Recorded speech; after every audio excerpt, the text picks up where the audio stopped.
Om Swastiastu, sahabat Sedharma, umat Sedharma sekalian. Kembali lagi bersama kami di ruang dialog.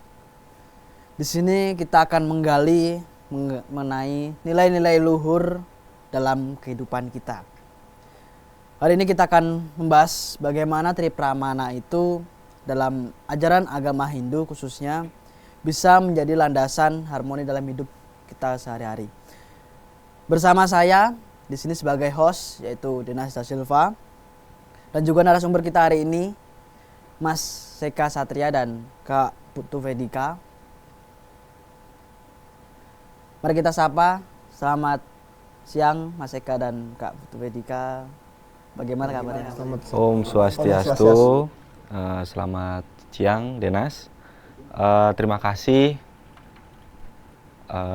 Senang sekali bisa berbagi dalam kesempatan hari ini, dan kabar saya hari ini baik, sehat, dan astungkara bahagia. Untuk Kak Vedika, bagaimana kabarnya hari ini? Om Swastiastu, astungkara sehat dan baik juga untuk hari ini, dan ke depan juga akan lebih baik lagi. Astungkara. Baik, langsung saja pemirsa dan teman-teman umat Sedharma sekalian. Banyak yang mungkin teman-teman banyak yang masih belum memahami sebenarnya apa itu Tripramana. Apalagi dalam ajaran agama Hindu ini Tripramana sangat kita banggakan dan dikembangkan oleh teman-teman juga untuk dipelajari. Bisa dijelaskan mungkin untuk Mas Eka sebenarnya apa Tripramana itu, bisa secara singkat dan menyeluruh mungkin. Silahkan Mas Eka.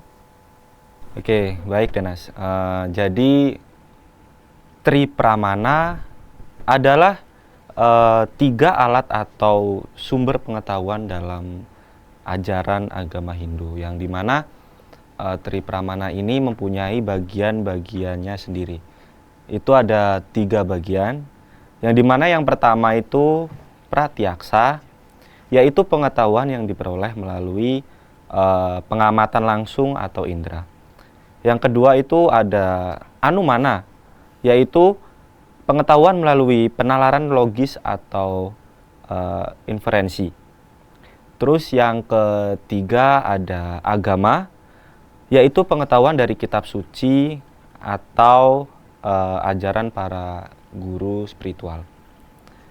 Hal ini adalah fondasi atau sebuah dasar sebagai filsafat epistemologi Hindu, yang dimana landasan sastranya dapat kita temukan dalam Tatwa Sanggraha serta dijelaskan dalam Nyaya Sutra karya Gautama Muni. Begitu Mas Dinas. Oh begitu, oke. Menarik sekali sebenarnya. Jadi ternyata Tripramana ini menjadi fondasi filsafat Mas ya. Sangat menarik ya. Apalagi ada 3 bagian tadi ya Mas ya. Ada pratyaksa, ada anumana, ada agama. Itu kan yang bisa menjadi fondasi kita untuk mengenai filsafat epistemologi Hindu begitu Mas ya. Nah, Mas, dari Mas Eka tadi yang dijelaskan tadi, lalu bagaimana mengenai implementasinya kita untuk kehidupan sehari-hari Mas? Mungkin kita bisa sharing dengan teman-teman juga. Oke.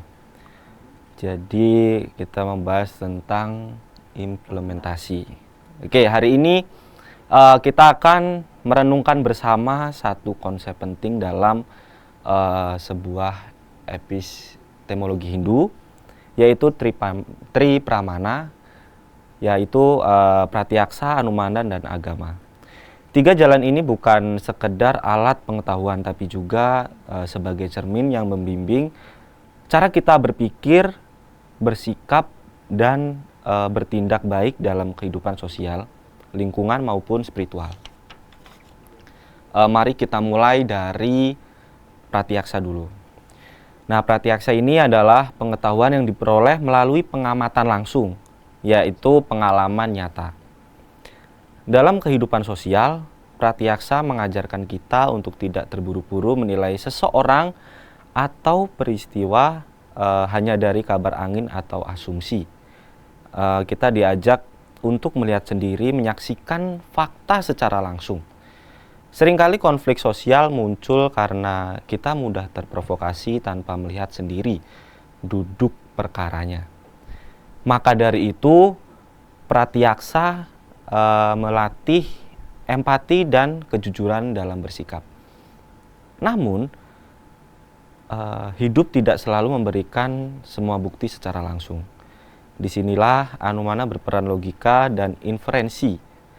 Dalam pergaulan sendiri, Anumana membantu kita berpikir yang kritis begitu, yaitu mencari sebab akibat dan memahami konteks. Misalnya, jika kita melihat seseorang tiba-tiba berubah sikap, kita belajar tidak menghakimi, tetapi menelaah. Mungkin ada masalah yang dia hadapi, dan itu juga merupakan bentuk empati yang lahir dari logika yang sehat. Terus yang selanjutnya ada agama, yaitu pengetahuan yang bersumber dari otoritas kitab suci dan sabda para resi. Agama sendiri bukan sekedar hafalan, tapi pedoman moral yang membantu kita menilai baik, buruk, benar, dan salah. Ketika realitas terasa abu-abu, agama itu seperti memberikan suatu cahaya. Dalam bersosialisasi, ini juga menjadi nilai dasar seperti satya atau kejujuran, ahimsa tanpa kekerasan, terus ada maitri, yaitu persaudaraan. Sekarang, mari kita lihat bagaimana Tripramana menyatu dalam konteks lingkungan. Hari ini kita akan menyaksikan kerusakan di mana-mana. Gunung gundul, sungai tercemar, dan udara sesak. Apalagi kita lihat di Jakarta ini banyak sekali ya Mas polusinya. Itu benar-benar ya. Dan disinilah Pratyaksa berbicara. Ketika melihat sendiri akibat eksploitasi yang berlebihan, lalu Anumana menyadarkan, jika ini terus terjadi, maka bencana ekologis akan datang lebih besar. Maka kita bertanya, apa akar masalahnya? Dan akhirnya agama menuntun kita kembali ke ajaran Hindu bahwa manusia dan alam adalah salah satu tubuh. Konsep Trita Karana menjadi solusi, yaitu harmonis dengan Tuhan, dengan sesama, dan dengan alam.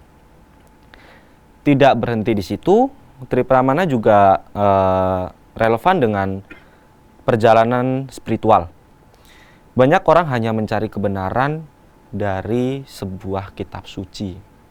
Dan itu baik, tapi menurut saya belum cukup. Tripramana mengajarkan bahwa kebenaran sejati lahir dari gabungan antara sabda atau agama dan logika, Anumana, dan pengalaman batin atau Pratyaksa. Kita bisa melihat dari Mundaka Upanishad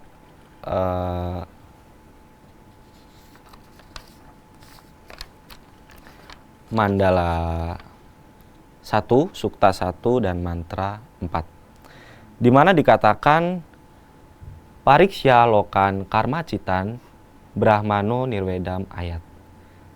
Artinya, setelah menyelidiki dunia, hasil perkataan sang Brahmana menjadi tak terikat. Nah, ini adalah panggilan untuk menyelidiki kenyataan secara langsung, yaitu Pratyaksa. Terus yang selanjutnya ada di Candya Upanishad Mandala 6, Sukta 1, mantra 4 sampai 6.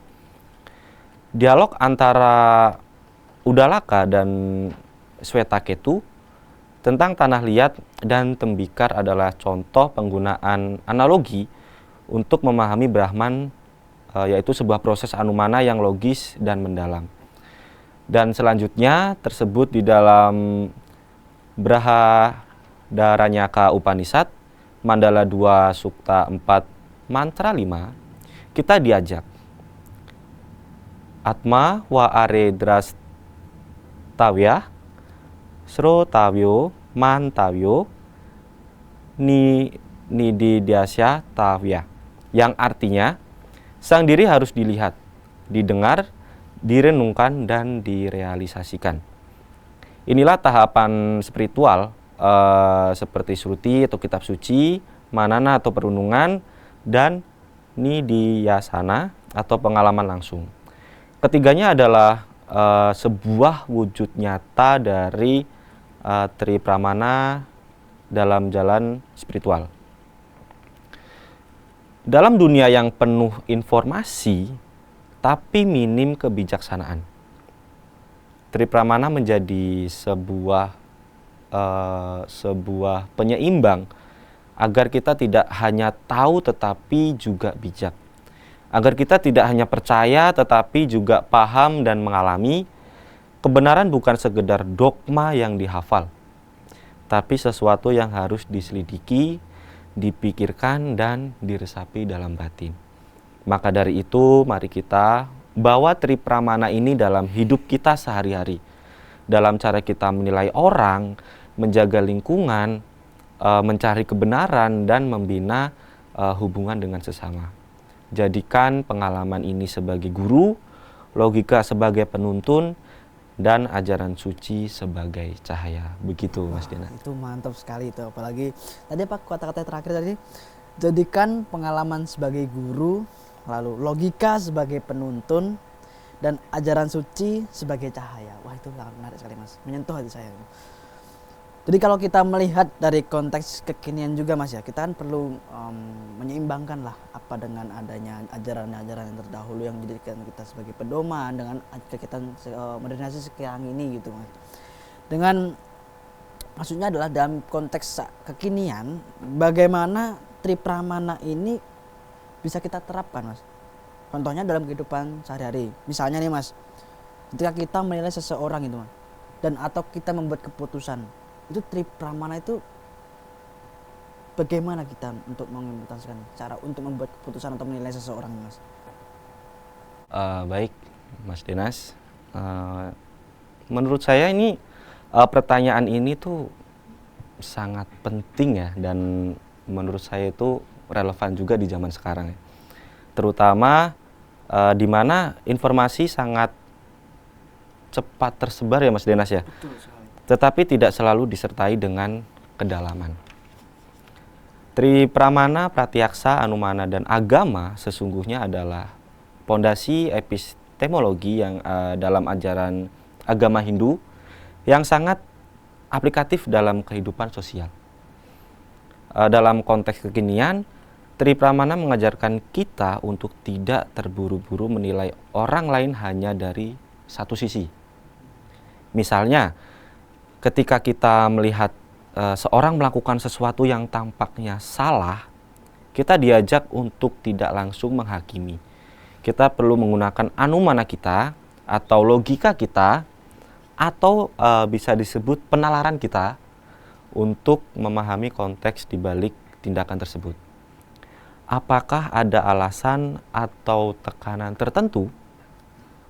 Apakah itu refleksi dari latar belakang sosial, ekonomi, atau spiritualnya? Begitu, Mas Dinas.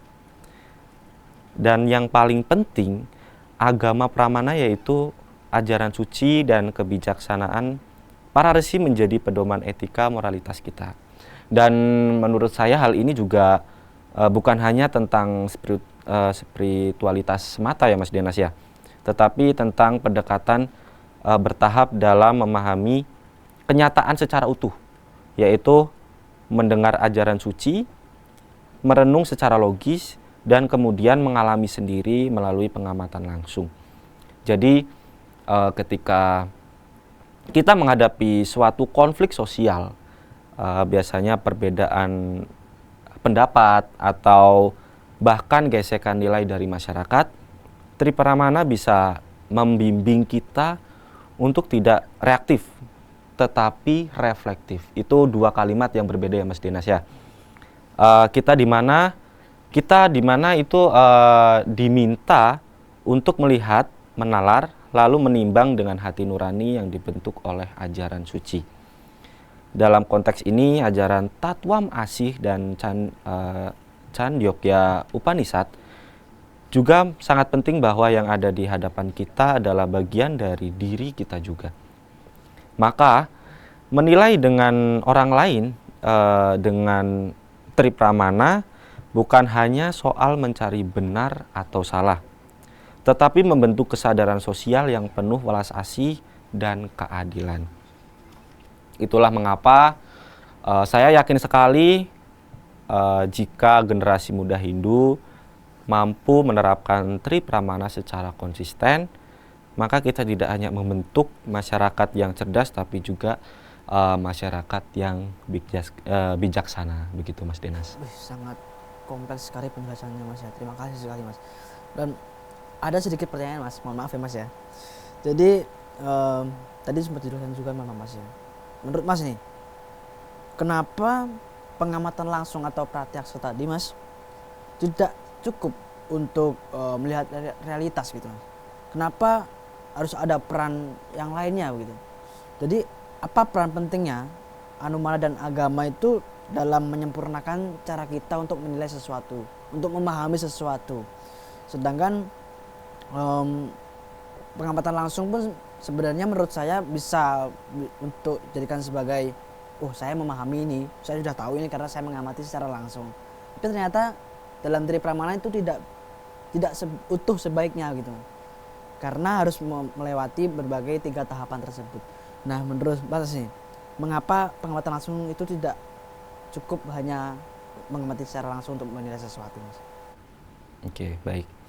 Jadi kalau kita membicarakan soal pratyaksa, pengamatan langsung itu memang adalah langkah awal yang sangat penting dalam proses mengenal suatu kebenaran. Kita melihat, mendengar, menyentuh, bahkan mengalami sesuatu secara langsung dengan indera. Tapi pertanyaannya, apakah pengamatan itu selalu lengkap? Apakah yang kita lihat itu selalu benar? Nah, disinilah letaknya keterbatasan pratyaksa. Indera kita itu sangat terbatas Mas Dinas. Kadang kita tertipu oleh ilusi visual, oleh persepsi yang keliru, atau bahkan oleh emosi yang saat kita mengamati sesuatu. Maka dalam ajaran agama Hindu mengajarkan bahwa kebenaran yang sejati tidak hanya bisa diakses lewat mata atau telinga, tetapi perlu dicerna oleh pikiran dan disaring oleh kebijaksanaan yang lebih dalam. Dan di sini juga anumana atau inferensi, atau juga bisa disebut penalaran yang logis, memegang peranan penting. Dan di sini kita juga belajar menyimpulkan dari tanda-tanda. Misalnya kita melihat asap di kejauhan, kita bisa menyimpulkan ada api.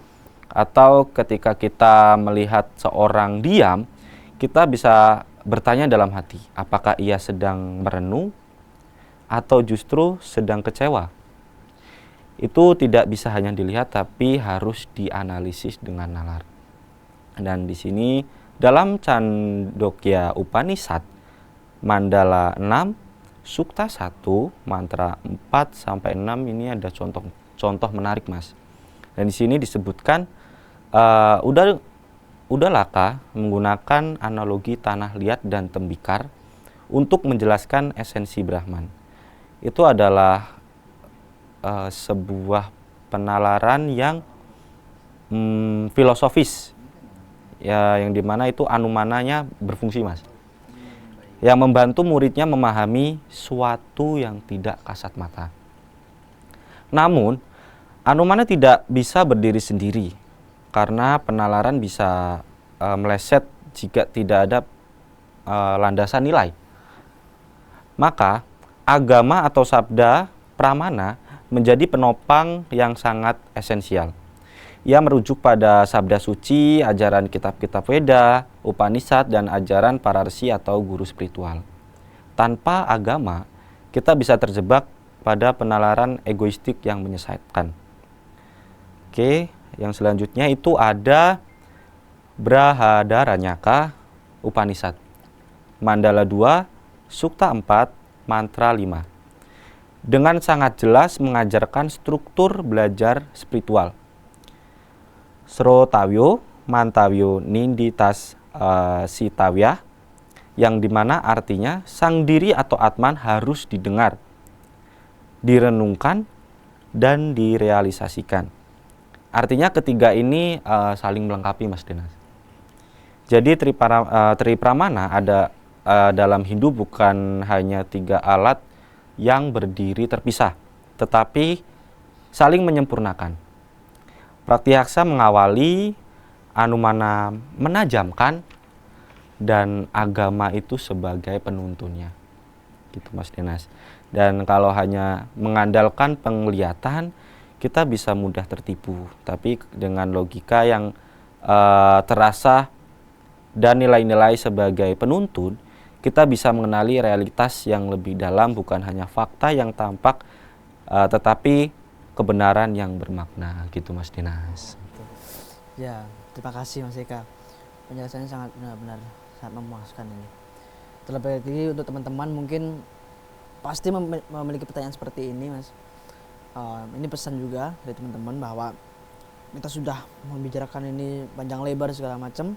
Namun apakah ada contoh yang konkret, Mas, dari pengalaman pribadi mungkin dari Mas Eka, di mana 3 pramana ini saling melengkapi, Mas, daripada ketika menghadapi persoalan atau dilema sosial begitu, Mas. Jadi Mas menerapkan 3 pramana ini untuk hal tersebut. Oke, baik.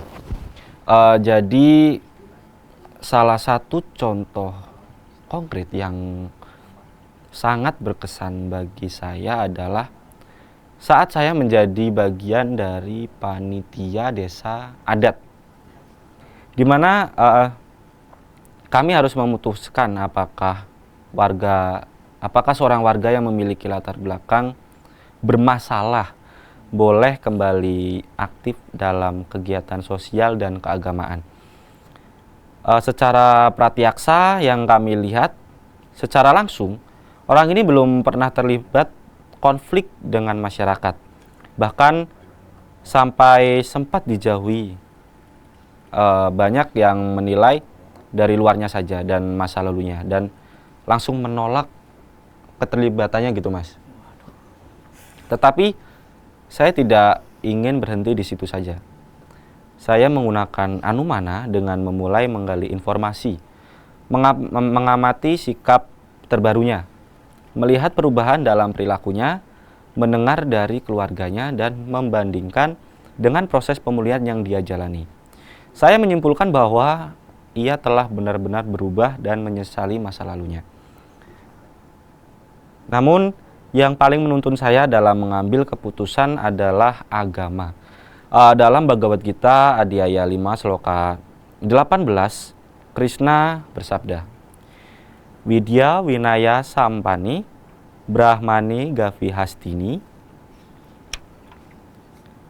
Suni Kalwa Sawapake Ca Pandita Sama Darsina, yang artinya orang bijaksana melihat semua makhluk secara setara, baik itu Brahmana yang terpelajar dan rendah hati, sapi, gajah, anjing, atau bahkan pemakan anjing. Hal ini tentu mengajarkan bahwa kita tidak boleh menghakimi orang berdasarkan masa lalunya, tetapi harus melihat esensi ilahiyah yang sama dalam setiap jiwa. Dan pada akhirnya saya mengusulkan agar warga tersebut diberikan kesempatan. Kami tidak serta-merta langsung menerima, tapi memberinya ruang untuk menunjukkan komitmennya. Oke. Hasilnya sangat luar biasa, Mas Dinas. Jadi dia justru jadi salah satu paling aktif dan rendah hati dalam pelayanan. Pengalaman ini tentu membuktikan bagi saya bahwa pratyaksa tidak cukup gitu loh. Hanya pratyaksa saja itu tidak cukup gitu. Tanpa Anumana kita bisa salah persepsi tanpa agama, kita bisa keliru dalam prinsip. Tetapi ketika ketiganya digabungkan, kita bisa mengambil keputusan yang adil, bijak, dan penuh welas asih. Itulah wajah Dharma yang sesungguhnya. Gitu Mas Dinas. Gitu, benar-benar sangat menarik Mas. Sangat pengalaman yang sangat bisa menjadikan kita sebagai pelajaran Mas. Bahwa sesungguhnya kita tidak bisa menilai seseorang itu hanya berdasarkan sebuah asumsi dari orang sekitar. Jadi kita harus mengamati, mempelajari, dan menerima orang tersebut sebenarnya. Baik Mas. Sekarang dari sisi spiritual Mas ya. Menurut Anda bagaimana Tri Pramana ini bisa membantu generasi muda khususnya untuk menemukan jati diri? Karena saat ini anak muda ini sering sekali menanyakan bagaimana jati diri kita sendiri begitu. Dan ketika ingin membangun kesadaran batin yang utuh, kita tidak tahu arah, Mas. Jadi dalam sisi spiritualitas, menurut Mas bagaimana Tri Pramana ini, apakah bisa mungkin membantu atau bagaimana, Mas? Oke, baik. Pertanyaan yang sangat bagus sekali ya Mas Dinas ya. Terutama dalam konteks generasi muda Hindu yang saat ini sedang mencari arah dan jati diri di tengah arus modernisasi dan informasi yang sangat deras ini Mas Dinas ya. Jadi menurut saya Tri Pramana yakni Pratyaksa, Anumana, dan agama adalah sebuah pondasi spiritual yang luar biasa untuk membantu generasi muda memahami siapa dirinya secara utuh, baik lahir maupun batin. Yang pertama, ada Pratyaksa yang mengajak generasi muda untuk menyadari pengalaman langsung. Hal ini tentu penting karena spiritualitas itu tidak hanya diwariskan tetapi juga dialami. Ketika mereka memulai meditasi, ikut persembahyangan atau menyepi di pura, mereka diajak untuk menyaksikan sendiri getaran suci dan ketenangan batin. Ini bukan teori ya Mas Dinas ya, tapi pengalaman spiritual yang membuka pintu kesadaran.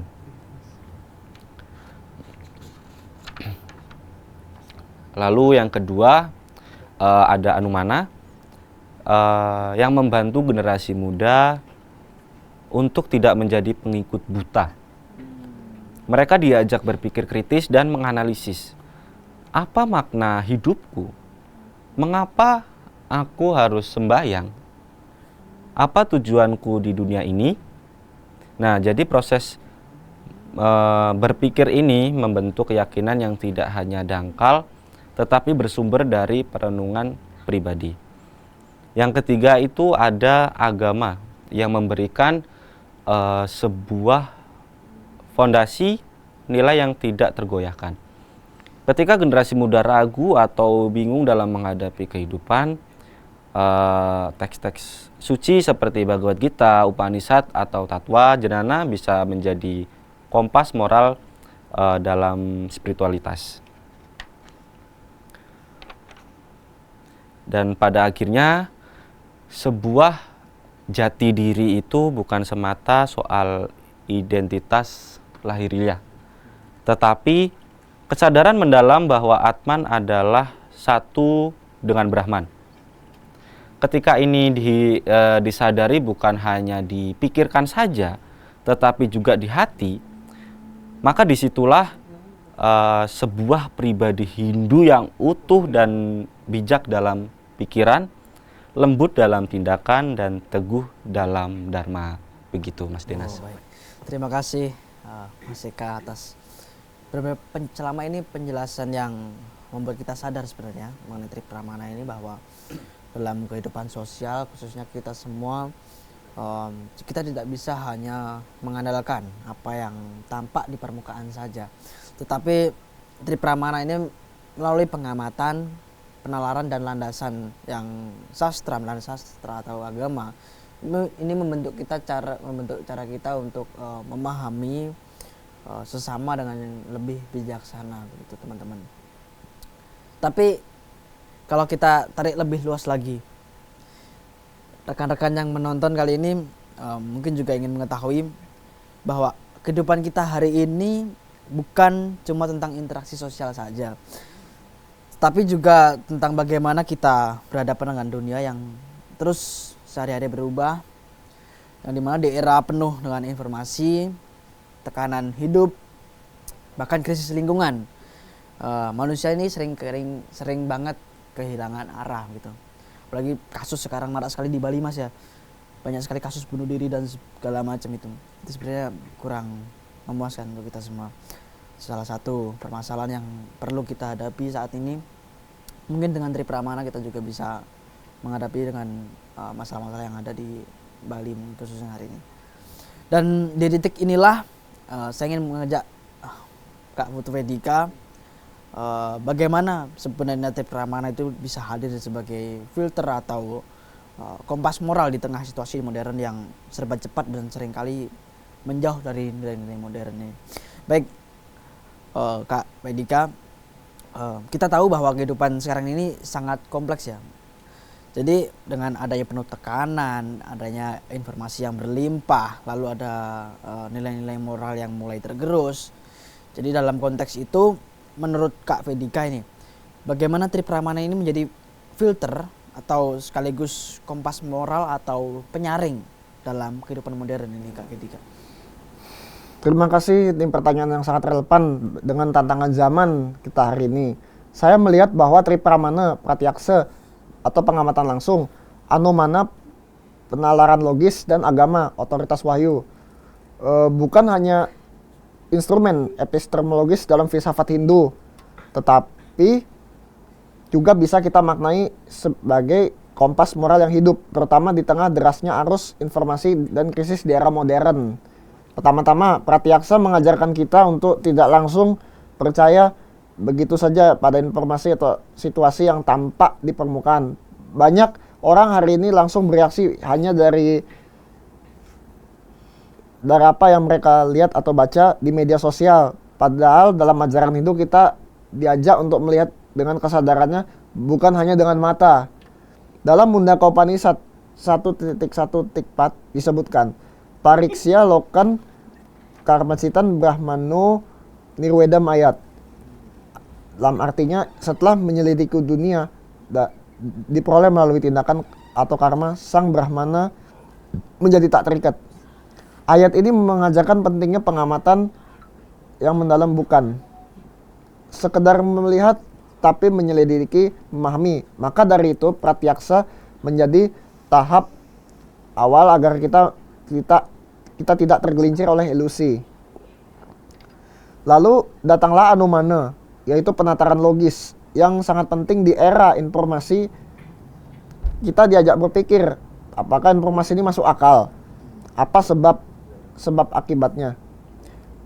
Apa dampaknya bagi orang lain? Disinilah nalar kritis kita bekerja. Dalam Chandogya Upanishad 6.1 4-6, Udalaka menggunakan analogi tanah liat dalam tembikar untuk menunjukkan bahwa bentuk berbeda namun substansinya dalam satu sebuah metode inferensial yang luar biasa. Jadi Anumana membantu kita menyaring dan menyimpulkan kebenaran dengan bijak. Dan yang terakhir, ada agama yang merupakan pondasi spiritual dan moral di tengah kebingungan dalam nilai dan etika hari ini. Agama yaitu ajaran suci dari Weda, Upanishad, Bhagavad Gita, dan naskah-naskah tatua memberikan kita prinsip dharma. Misalnya Bhagavad Gita Adhyaya 16 Sloka 24 mengatakan, Tasma sarsampenra ramanam tekar yang uyaswati tahu. Nah, karena itu kitab suci menjadi pedoman untuk menentukan apa yang boleh dan tidak boleh dilakukan. Dengan kata lain, ketika Pratyaksa dan Anumana terasa terbatas karena mata bisa tertipu dengan logika, bisa dibengkokkan karena oleh kepentingan agama, hadir sebagai jangkar etika dan spiritualitas. Jadi kalau kita lihat secara utuh, Tri Pramana bekerja sebagai filter 3 lapis. Dalam kehidupan modern, kita melihat secara jernih. Pratyaksa berpikir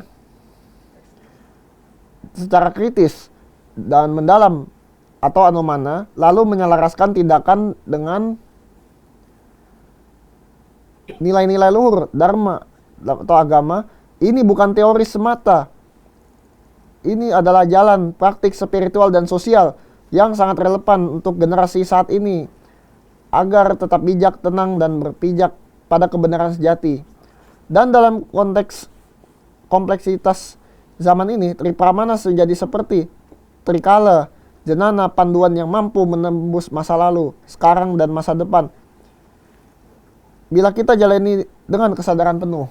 Baik, terima kasih Kak Vedika. Jadi tadi sempat dijelaskan juga ya tadi mengenai dengan Tri Pramana ini kita bisa melihat secara jernih melalui pratyaksa tadi yang sudah dijelaskan. Lalu juga kita bisa berpikir secara kritis melalui anumana, dan lalu juga menyelaraskan tindakan dengan nilai-nilai luhur berdasarkan dharma itu melalui agama. Jadi sempat dijelaskan juga tapi bahwa teori ini Tri Pramana ini bukan hanya sebagai teori saja tetapi juga sebagai praktik spiritual. Dan hubungan sosial yang sangat relevan dengan generasi saat ini, apalagi di tengah generasi modern saat ini. Jika Kak Vedika, jika kita berbicara mengenai hubungan manusia dengan alam, manusia dengan semesta atau manusia dengan alam sekitar kita, bagaimana pratyaksa ini bekerja sebagai sarana untuk benar-benar melihat kerusakan lingkungan kita di sekitar begitu Mas. Dan bagaimana anumana ini serta agama ini membantu menyimpulkan sikap kita terhadap kerusakan lingkungan ini. Dan ketika pratyaksa ini adalah membantu kita melihat secara jernih, berpikir secara kritis anumana lalu agama, bagaimana kita bisa mengimplementasikan hal ini untuk alam sekitar begitu. Silahkan jawab Kak Vedika. Baik, terima kasih atas pertanyaannya. Kalau kita bicara soal hubungan manusia dan alam, menurut saya Tri Pramana yaitu pratyaksa, anumana, dan agama justru sangat relevan untuk membantu kita membangun kesadaran ekologis yang utuh dan berbasis nilai. Pertama-tama, pratyaksa ini adalah pengetahuan yang diperoleh melalui pengamatan langsung. Artinya kita benar-benar menyaksikan dengan mata kepala sendiri bagaimana kerusakan lingkungan terjadi. Misalnya kita lihat sungai yang penuh sampah, hutan dan ditebang tanpa kontrol, atau udara kota semakin pengap karena polusi. Pengamatan ini mengajak kita untuk tidak mengabaikan fakta. Dalam Mundaka Upanishad 1.1.4 dikatakan, Pariksya lokan karmacitan brahmano nirwedam ayat.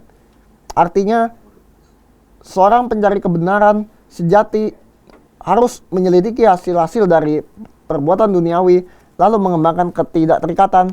Ini berarti kita perlu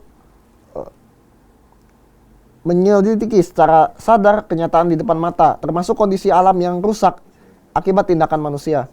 Yang kedua ada anumana. Setelah melihat kerusakan, kita tentu tidak boleh berhenti di sana. Kita gunakan logika untuk menyimpulkan kenapa ini bisa terjadi. Kalau banjir sering terjadi, misalkan, apakah itu karena sampah menyumbat saluran air atau karena hutan ditebang? Kita harus berpikir kritis, menyusun hubungan sebab akibat. Dalam ajaran Hindu, ini erat kaitannya dengan hukum karma. Setiap akibat berasal dari sebab. Bhagavad Gita, Adhyaya 3, Sloka 14 mengajarkan bahwa hujan, makanan, dan kehidupan berasal dari yasna. Dari tindakan dan penuh kesadaran, artinya perilaku kita terhadap alam pastinya ada dampaknya. Yang terakhir agama. Agama adalah pengetahuan berasal dari wahyu atau kitab suci. Nah, di sini kembali pada nilai-nilai spiritual. Dalam Atharwaveda, bumi disebut sebagai bumi mata, ibu bumi. Artinya, bumi bukanlah sekedar tempat tinggal, tapi entitas yang harus dihormati adalah dijaga. Begitu juga ajaran lokal seperti Trihita Karana dan Buana Kosa. Dijelaskan bahwa manusia memiliki hubungan sakral dengan alam. Jadi, agama memberi kita pedoman bahwa menjaga alam adalah bagian dari dharma dan merusaknya bentuk adharma. Jadi ketiganya pratyaksa, anomana, dan agama saling melengkapi. Kita lihat langsung kerusakannya. Kita berpikir logis soal penyebab dan solusinya. Dan kita mengakar pada nilai-nilai spiritual Hindu yang menempatkan alam sebagai bagian dari harmoni kehidupan. Inilah mengapa saya mempercaya Tripramana bisa menjadi alat untuk membentuk sikap ekologis yang lebih sadar, lebih bijaksana, dan tentu saja lebih spiritual. Karena dalam Hindu, hubungan manusia dan alam bukanlah sekedar masalah etika, tapi soal kesucian hidup bersama di alam semesta ini. Oh baik, terima kasih atas penjelasannya Bang tadi. Jadi sudah terjawab ya, kita ketika kita bisa melihat langsung atas kerusakannya, kita berpikir logis soal penyebab dan solusinya, lalu kita juga bisa mengangkat pada nilai-nilai spiritual Hindu yang menempatkan alam ini sebagai bagian dari harmoni kita untuk selaras dengan kehidupan kita saat ini. Inilah mengapa yang dijelaskan Kak Bedika tadi, saya benar-benar juga mempercayainya bahwa Tripramana ini ternyata bisa menjadi alat untuk membentuk ekologis yang baik, semakin baik begitu, dan menjadi lebih sadar kita terhadap lingkungan, lebih bijaksana juga, dan tentu saja lebih meningkatkan spiritual. Karena dalam Hindu juga saya setuju tadi disampaikan, hubungan manusia dan alam ini bukan sekedar masalah mengenai etika, tetapi soal kesucian hidup bersama, dan di alam semesta ini kita hidup bersama dengan alam dan sekitarnya. Terima kasih Kak Bedika atas penjelasannya yang begitu lengkap dan sangat merinci tadi juga disebutkan. Mungkin untuk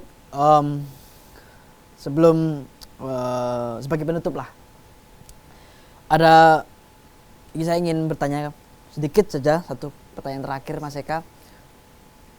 Sebagai penutup, apa pesan Mas Eka ini untuk para pendengar, para pemirsa yang menonton acara kali ini, yang mungkin belum memahami mengenai filosofi ini, mengenai Tripramana ini, tapi ingin mulai menerapkannya dalam kehidupan sehari-hari, tetapi belum terlalu memahami mengenai filosofi ini. Bagaimana Mas Eka? Ini sebuah tantangan yang sangat perlu kita hadapi, apalagi untuk generasi muda saat ini. Oke, baik. Ini juga sebagai penutup juga ya, bagi di sini saya ingin menyampaikan sebuah pesan sederhana, namun mendalam untuk semua pendengar, terutama yang mungkin belum sepenuhnya memahami filosofi Tripramana ini. Jadi, yang pertama, jangan merasa terbebani untuk langsung menguasai segala konsep spiritual secara mendalam. Yang penting adalah memulai melangkah dengan kesadaran dan ketulusan. Yang pertama. Yang kedua, mulailah dengan hal yang paling dekat. Amati diri sendiri, sadari perasaan, pikiran, dan tindakan kita sehari-hari. Ketika kita bisa jujur melihat diri, kita akan mulai mengenal siapa kita sesungguhnya.